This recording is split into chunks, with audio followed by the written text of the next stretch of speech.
Hi everybody, good morning बच्चे लोग। आज हम बात करते हैं आपसे हिंदी में अव्यय के बारे में, क्योंकि हम अव्यय को पहले ही बता दिए होते वाच्य के बाद, लेकिन हमने कहा था कि अव्यय का जो पार्ट होता है वो क्लियर जब आप उसमें लिंग वचन कारक पढ़े रहेंगे तब आपका थोड़ा अधिक क्लियर होता है अव्यय। इसलिए सबसे पहले हम आपको अव्यय को पढ़ाने से पहले क्या पढ़ा दिए थे? लिंग पढ़ा दिए थे, वचन पढ़ा दिए थे और कारक पढ़ा दिए थे। ये बात हमने आपको पहले भी वीडियो में बताई है, ठीक है। तो आज हम बात करते हैं हिंदी में अव्यय के बारे में, क्योंकि अव्यय की डिफिनेशन ही बनती है कि ऐसे शब्द जिसमें लिंग वचन पुरुष कारक के कारण कोई भी विकार उत्पन्न नहीं होता है, उसी को अव्यय कहा जाता है। एक प्रकार से अविकारी शब्द को हम अव्यय कहते हैं, ठीक है। और अव्यय के आप जानते हैं अव्यय के कुल 4 भेद होते हैं, समझ रहे नहीं? यहाँ पे देखिए बोर्ड पर लिखा हुआ है क्रिया विशेषण अव्यय, संबंध बोधक अव्यय, समझ रहे नहीं, समुच्चय बोधक अव्यय।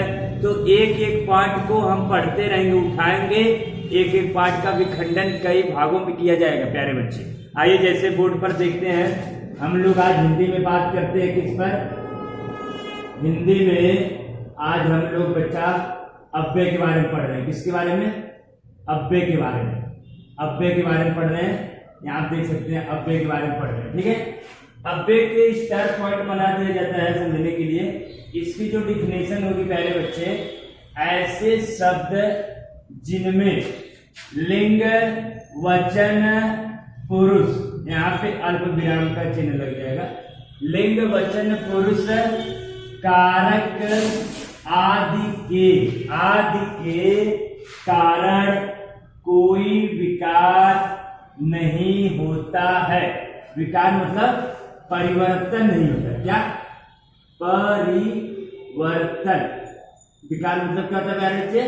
परिवर्तन नहीं होता है, उसे अव्यय, उसे क्या कहेंगे? उसे अव्यय कहा जाता है, उसे अव्यय कहा जाता है।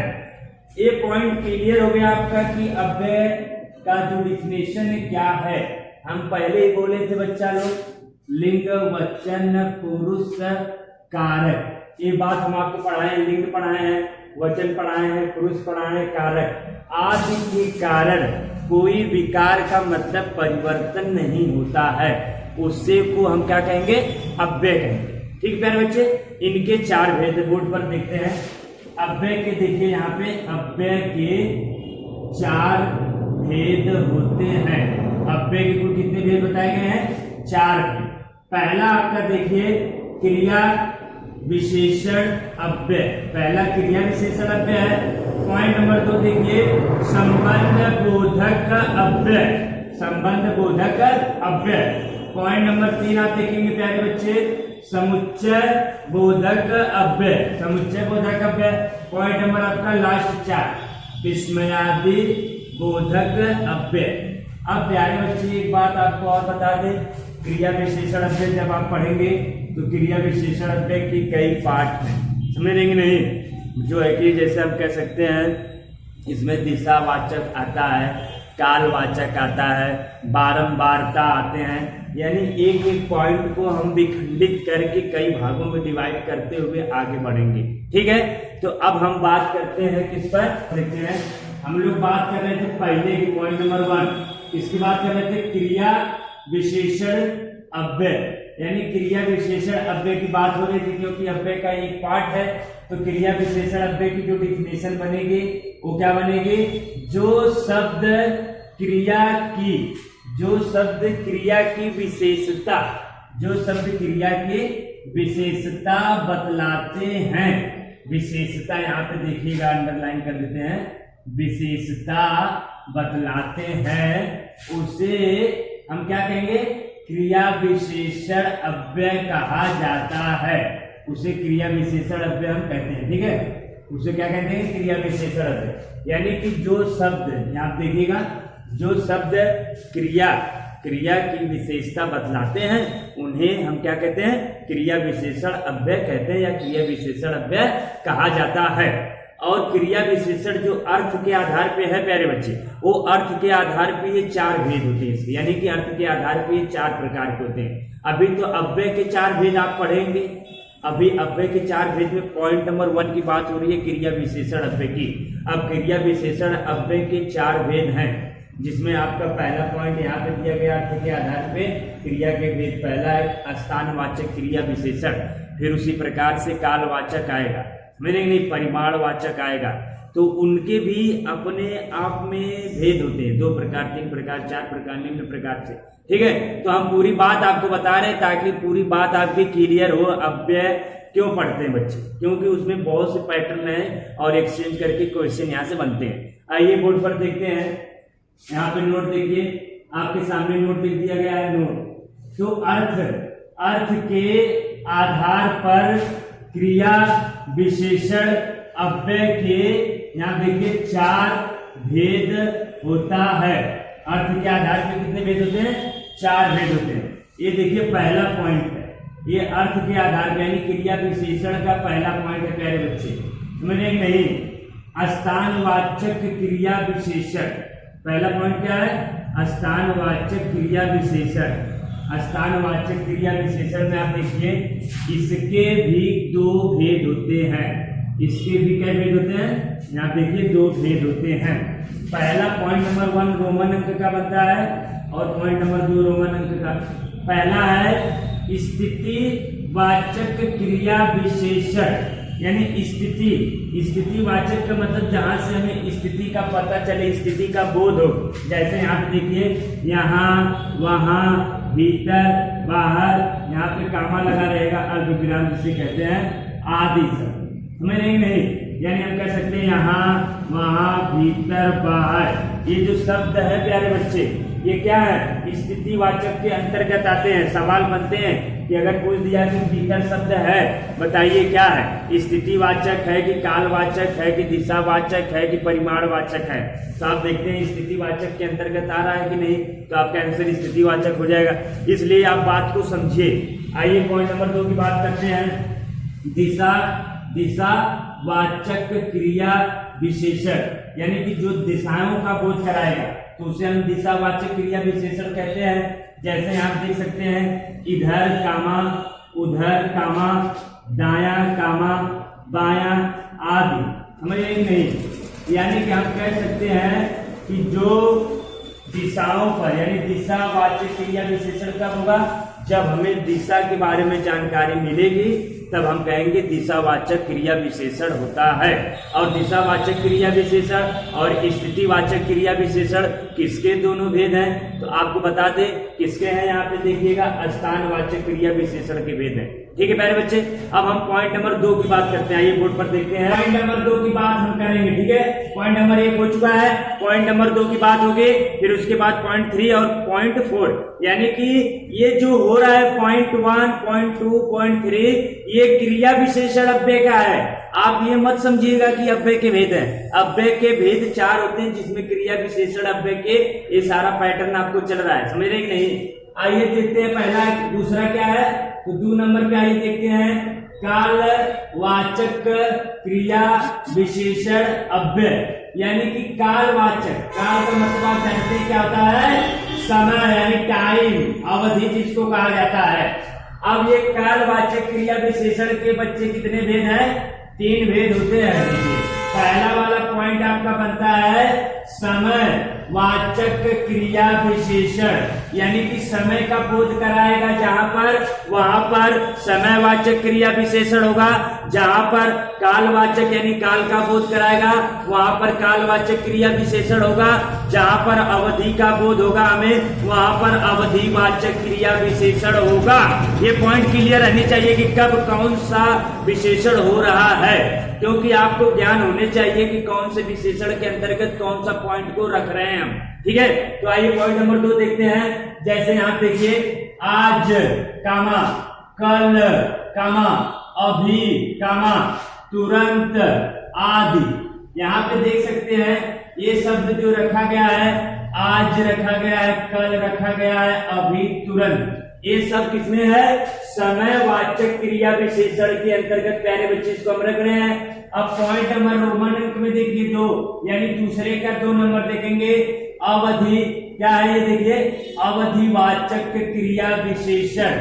अवधि यानी कि अवधि का जहां पर बोध होगा तो अवधिवाचक क्रिया विशेषण के अंतर्गत रखेंगे, जहां पर समय का बोध होगा तो समयवाचक क्रिया विशेषण के अंतर्गत हम रखेंगे, और जहां पर बारंबारता का बोध होगा तो हम बारंबारता क्रिया विशेषण के अंतर्गत पॉइंट को रखेंगे। ये पॉइंट क्लियर होनी चाहिए आपकी कि कैसे क्लियर होगा, जब आप बात को समझेंगे, पढ़ेंगे, यहाँ पे थोड़ा सा कॉन्सेप्ट लगाएंगे तभी क्लियर होगा, ऐसे नहीं होगा। समझ रहे कि नहीं? तो पॉइंट नंबर हम देखेंगे दूसरे का, जैसे रात भर। अब इस रात भर से देखिए हमें क्या अवधि का पता चल रहा है, लेकिन आजकल अभी तुरंत से हमें समय का बोध हो रहा है। दिन भर, क्या दिन भर, ये अवधि बता रहा है कि दिन भर हमें 2 मजदूर आप काम करते रहे दिन भर। 2 मजदूर, हम कहे 2 मजदूर दीवार खोद रहे थे, है कि नहीं? तो दिन भर, अब वो अवधि हो जाएगा। अवधि कितने अवधि तक आप काम किए, बात को समझे, समझेंगे नहीं? क्लास में इसको बहुत बेहतरीन तरीके से डिफाइन किया जाता है, हर बच्चे का दिमाग रहता है, हर बच्चे का पॉइंट क्लियर होता है। अब हम जो है कि आपको केवल बता रहे हैं, तो अगर क्लियर नहीं हुआ तो कमेंट लिखिए, हम आपको बता सकते हैं फिर रिपीट करके, ठीक है? तो आइए देखते हैं क्या है, दिन भर और आजकल। आजकल के बाद आदि और शेष वर्ड आते हैं, ठीक है? पॉइंट नंबर 3 की बात होगी, बारंबारता वाचक, बारंबारता वाचक क्रिया विशेषण। बारंबारता यानी कि जहां पर बारंबार, बार बार जो आते हैं शब्द, वहां पे बारंबारता होता है, जैसे हर बार कामा, कई बार कामा, प्रतिदिन कामा आदि। हम कह सकते हैं कि कहा जाता है कि नहीं, हर बार आपको बुलाया गया, आप नहीं आए, कई बार आपको मारने की कोशिश इन्होंने किया, है कि नहीं?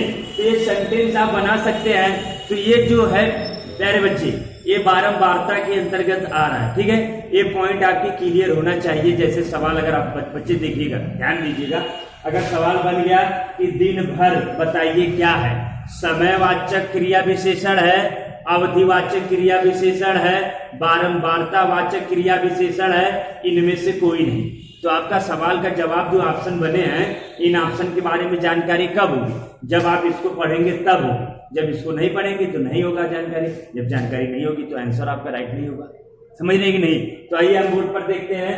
अब तीसरे नंबर की बात करेंगे। ये क्रिया विशेषण अव्यय का भाग है, ये किसका इसमें चल रहा है पाठ? क्रिया विशेषण का। ये जो भेद चल रहा है क्रिया विशेषण अव्यय के चल रहे हैं, समझ रहे नहीं? क्रिया विशेषण पॉइंट नंबर 3 है, यानी क्रिया विशेषण 1 नंबर के अंदर ये पूरी बात हो रही है, ठीक है? अब हम पढ़ेंगे रीतिवाचक। क्या है ये? रीतिवाचक क्रिया विशेषण। रीतिवाचक क्रिया विशेषण में आते हैं वैसे कामा, ऐसे कामा, धीरे कामा, अचानक कामा, अवश्य कामा, इसलिए कामा, लगा देंगे यथासंभव आदि। यानी कि ये रीतिवाचक में प्यारे बच्चे आ जाते हैं। आप जैसे सेंटेंस बनाते हैं वे सारे पैटर्न आपका रीतिवाचक के श्रेणी में चला जाता है। अब उसमें पॉइंट नंबर 1 और लास्ट बचा है, 4 नंबर की बात होगी, जो 4 नंबर में जिसको हम परिमाणवाचक कहेंगे। क्या कहेंगे? परिमाणवाचक क्रिया विशेषण, यानी कि परिमाणवाचक। तो आइए बच्चे, हम लोग बात नंबर 4 की कर रहे थे। बात किसकी कर रहे थे? Point number 4। किसमें बात हो रही है? पॉइंट नंबर 4 क्रिया विशेषण अव्यय में हो रही है। ये अव्यय का पहला पॉइंट है, क्रिया विशेषण अव्यय, और क्रिया विशेषण अव्यय में पॉइंट नंबर 4 की बात हो रही है, जिसको हम क्या कहे हैं? परिमाणवाचक क्रिया विशेषण। और परिमाणवाचक क्रिया विशेषण के निम्न भेद होते हैं। इनके क्या होते हैं? निम्न भेद होते हैं। जैसे यहाँ पे देख सकते हैं, अधिकता बोधक, न्यूनता बोधक, पर्याप्ति बोधक, तुलना बोधक, बारंबारता बोधक, इनके बारे में हम आपको बताएंगे, ठीक है? आप बहुत पॉइंट को क्लियर करिएगा प्यारे बच्चे। पॉइंट नंबर 1 क्रिया विशेषण में ये पूरी बात हो रही है, अभी तक जितना बात हुआ है ये सब क्रिया विशेषण में हुआ है। आइए बोर्ड पर देखते हैं, ये क्या है? पॉइंट नंबर 4 है, यहाँ पे देखिए लिखा हुआ है, क्या है? परिमाणवाचक। परिमाणवाचक क्रिया विशेषण। परिमाणवाचक क्रिया विशेषण के निम्न भेद होते हैं। क्या होते हैं? निम्न भेद। निम्न भेद क्रिया विशेषण में आपका परिमाणवाचक अव्यय का क्या होता है, निम्न भेद होते हैं, समझ रहे कि नहीं। अब इसमें पॉइंट नंबर 1 देखेंगे प्यारे बच्चे, अधिकता। अधिकता बोधक, अधिकता बोधक से क्या पता चल रहा है, जहां पे अधिक का बोध होता है, जैसे हम कह सकते हैं बहुत कामा, खूब कामा, अति कामा, अत्यंत कामा आदि। यानी कि इन शब्दों से पता चल रहा है कि बहुत पैसा है, खूब लड़ेंगे, अति रुपया है, अत्यंत सुंदर है, यानी अधिक से अधिक का बोध हो रहा है कि नहीं, इसलिए अधिकता बोधक में रखेंगे। जहां पर अधिक से अधिक यानी ज्यादा से ज्यादा अधिक मात्रा में पर्याप्त होता है, जैसे हम कहते हैं सीता अत्यंत सुंदर है, यानी कि सुंदर तो है, यानी विशेषण तो है, लेकिन इसमें प्रविशेषण का बोध कराने लग रहा है अति सुंदर, समझ रहे कि नहीं। अधिकता, अधिक से अधिक का बोध होने लग रहा है, तो इसलिए हम क्या रखेंगे, अधिकता बोधक में रखेंगे उसको, ठीक है। अब पॉइंट नंबर 2 की बात करते हैं। तो पॉइंट नंबर 2 की बात हो रही है न्यूनतम या न्यूनता बोधक। न्यूनतम का मतलब क्या होता है, जरा, थोड़ा, कम, यही तो होता है। ध्यान दीजिए, जरा कामा, थोड़ा कामा, कुछ कामा आदि, यानी कि ये शब्द जो है आपके किस में आएंगे, न्यूनता बोधक में, ठीक है। पहले बच्चे देखिएगा यहाँ पे पॉइंट नंबर 2 देख लीजिएगा, न्यूनता बोधक। पॉइंट नंबर 3 में आती है पर्याप्ति, पर्याप्ति बोधक। पर्याप्ति बोधक का मतलब जो चीजें आपके पास पर्याप्त हैं, जैसे हम आपको खाना मतलब खिला रहे हैं, 2 रोटी खिलाएं, 4 रोटी, फिर आपकी कैपेसिटी है 6 रोटी की, फिर 6 रोटी खाने के बाद हमारे तरफ से 2 रोटी और फिर कोई आ गया 2 रोटी और, तो आप उस टाइम क्या कहेंगे, बस काफी, यानी अब पर्याप्त है, अब नहीं खा सकते हैं, ठीक है प्यारे बच्चे। तो उसी को कहा जाएगा पर्याप्ति बोधक। क्या कहेंगे उसी को, पर्याप्ति बोधक। जैसे बस कामा, काफी कामा, ठीक आदि, समझ रहे कि नहीं। ये पॉइंट क्लियर करते रहिएगा आप अपने दिमाग में। पॉइंट नंबर 4 की बात हो रही है तुलना बोधक, जो तुलना किया जाता है। देखिए तुलना बोधक, नहीं तुलना कहते हैं कि इनका लड़का इनके लड़के से बेटर, तुलना, तुलना कर, जैसे हम कह सकते हैं कम, अधिक, इतना, उतना आदि, समझ रहे कि नहीं। पूरी बात हो गई। अब आपका लास्ट 5वां पॉइंट बनता है प्यारे बच्चे, श्रेणी बोधक। श्रेणी का मतलब जो होता है क्रम, है कि नहीं। तो यहाँ पे जैसे हम कहेंगे बारी बारी से आइए, तिल तिल लोगों को मारा जाएगा, थोड़ा थोड़ा करके भोजन चलाइए आदि सब। यानी कि श्रेणी में हमें श्रेणी का बोध हो रहा है, पर्याप्ति में हमें प्राप्ति का बोध हो रहा है, न्यूनता में न्यूनता का, अधिकता में अधिकता का बोध हो रहा है। जिस तरीके से आगे बारंबारता में बारंबारता का बोध हो रहा था, कालवाचक में जो है कि कालवाचक में काल का बोध हो रहा था, समयवाचक में समय का बोध हो रहा था, स्थितिवाचक में दिशा का बोध जिसमें किया गया तो दिशावाचक में चला जाएगा, स्थानवाचक में जब बोध होगा तो स्थानवाचक की श्रेणी में चला जाएगा। ये पूरी पॉइंट क्लियर हो गया, यानी कि पॉइंट नंबर 1 क्रिया विशेषण आपका यहाँ पर खत्म होता है, ठीक है प्यारे बच्चे। अब पॉइंट नंबर 2 की बात होगी संबंध बोधक समुच्चय या संबंध बोधक अव्यय। समझ रहे कि नहीं, संबंध बोधक अव्यय 2 नंबर की, यानी पहला पॉइंट आपका क्लियर हो गया है, क्या, क्रिया विशेषण अव्यय, ठीक है। और क्रिया विशेषण अव्यय में कई प्रकार आपको बताया गया, ठीक है ना, कई भेद आपको बताया गया। अब पॉइंट नंबर 2 की बात होगी, जिसको हम क्या बोले थे, यहाँ पर देखिएगा बोर्ड पर, संबंध बोधक अव्यय, यानी कि जहां पर एक दूसरे को वाक्य में संबंध को दर्शाता है उसी को हम संबंधवाचक अव्यय कहते हैं, समझ रहे कि नहीं, एक दूसरे के संबंध को दर्शाता है। जैसे आइए बोर्ड पर देखिए परिभाषा इसका, यहाँ पे पॉइंट नंबर 2 देखिएगा, इसकी डेफिनेशन देखिए प्यारे बच्चे, संबंध बोधक अव्यय। क्या है ये, संबंध बोधक अव्यय, संबंध को जहां पर दर्शाता है उसी को संबंध बोधक अव्यय के नाम से हम जानते हैं। अब आइए देखते हैं जो डेफिनेशन है कि जो अव्यय किसी संज्ञा हमने आपको पढ़ाई है, संज्ञा के बाद आकर उस संज्ञा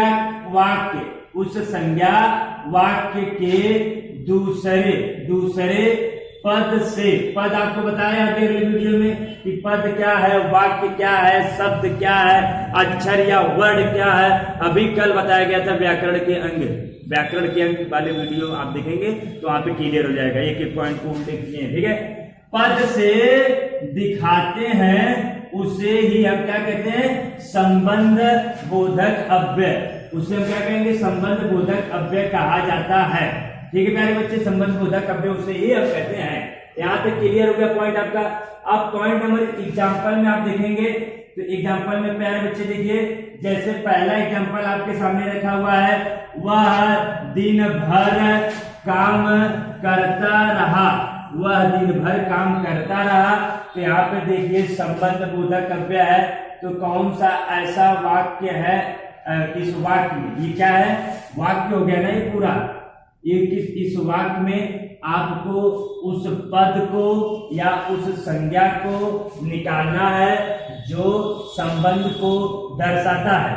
तो वह दिन भर क्या हो जाएगा, वह दिन भर, यहां से यहां तक रेखा आप खींच देंगे, ये क्लियर हो गया कि यहाँ पर संबंध बोधक अव्यय को क्लियर करा। अगर हम भर को निकाल दें, भर को निकाल दे तो वह दिन काम करता रहा, ये वाक्य क्या हो जाएगा, अशुद्ध माना जाएगा, यानी गलत हो जाएगा। इसलिए पॉइंट को क्लियर करने के लिए जहां पर भर है वो पॉइंट को एक दूसरे का संबंध यानी जोड़ने का काम कर रहा है। वहीं पर आपका जो पद होगा या हम कह सकते हैं संज्ञा होगा या हम कह सकते हैं आपका संबंध को वहीं पे इंडिकेट कर रहा है, वहीं पर दर्शाया गया है। ठीक है प्यारे बच्चे, अब उदाहरण नंबर 2 की बात होती है, बोर्ड पर देखते हैं। यहाँ पे 2 नंबर की बात हो रही है, मैं विद्यालय तक गया था, मैं विद्यालय तक गया था। अगर आप देखिए कि हम यहाँ पे कह दिया मैं विद्यालय तक को अगर निकाल दिया जाए, तक आपका ये पद है, इस पद को यदि बच्चे निकाल दिया जाए तो क्या हो जाएगा, मैं विद्यालय गया था। तो आपका सेंटेंस संबंध वाचक का नहीं रह गया, ये वाक्य तो शुद्ध वर्तनी में जाएगा लेकिन ये संबंध बोधक अव्यय को इंडिकेट नहीं करेगा, क्योंकि कहा गया है कि यहाँ पर मैं विद्यालय गया था। अब यहाँ पर अगर जोड़ा जाए कि मैं विद्यालय तक यानी विद्यालय तक गया था, तक से क्या होता है कि पॉइंट को जोड़ने, संबंध को प्रदर्शित करने लग रहा है, इसलिए यहाँ पे इस वाक्य में क्या हो जाएगा, संबंध बोधक अव्यय हो जाएगा। ठीक है प्यारे बच्चे, पॉइंट नंबर 3 की बात करते हैं एग्जाम्पल में। तो यहाँ पे देखिए पॉइंट नंबर 3 का है, क्या है, मनुष्य, मनुष्य पानी के बिना, मनुष्य पानी के बिना जीवित नहीं रह सकता, मनुष्य पानी के बिना जीवित नहीं रह सकता। अगर हम कहते हैं मनुष्य पानी के बिना, इस शब्द को हम अगर बाहर निकाल दें, यही शब्द इन दोनों को जोड़ने का काम कर रहा है, इसको हम पद या संज्ञा की श्रेणी दे सकते हैं। क्योंकि जब हम व्याकरण के अंग में बता रहे थे तो उसी टाइम में हमने व्याकरण की डिफिनेशन बताई थी, किसी भी भाषा को शुद्ध पढ़ने लिखने एवं समझना आ जाता है, उसी को हम क्या कहते हैं, व्याकरण कहते हैं। हमने कहा था भाषा का जो सार्थक होता है उस पर व्याकरण का अंकुश होता है, और भाषा व्याकरण के 4 भेद आपको बताए गए थे, अक्षर या वर्ड बताया गया था, शब्द बताया गया था, फिर उसी के आगे आपका पद बताया गया था, है कि नहीं। तो पद क्या होता है आप वहां पे देखेंगे उस वीडियो में तो क्लियर हुआ है, एग्जाम्पल वहां दिए गए हैं, क्योंकि बोर्ड पे हमारी स्पेस नहीं है तो उसमें आप जाकर देख सकते हैं। ठीक है प्यारे बच्चे, अब हम बात करते हैं, आपको यहाँ पे अव्यय की बात हो रही थी, किस पर बात हो रही थी, अव्यय की बात हो रही थी। तो अव्यय के 4 भेद बताए गए हैं, जिसमें से 2 भेद आपका हो गया है। पहला भेद आपका क्रिया विशेषण अव्यय हो गया है, पहला क्रिया विशेषण अव्यय हो गया है, और दूसरा जो है कि संबंध बोधक अव्यय हो गया। ठीक है, आपका क्रिया विशेषण अव्यय और संबंध बोधक अव्यय यहाँ तक हो गया। ठीक है, अब हम पॉइंट नंबर 3 और पॉइंट नंबर 4 की बात करेंगे अगले पार्ट 2 वीडियो में। ठीक है प्यारे बच्चे, थैंक यू।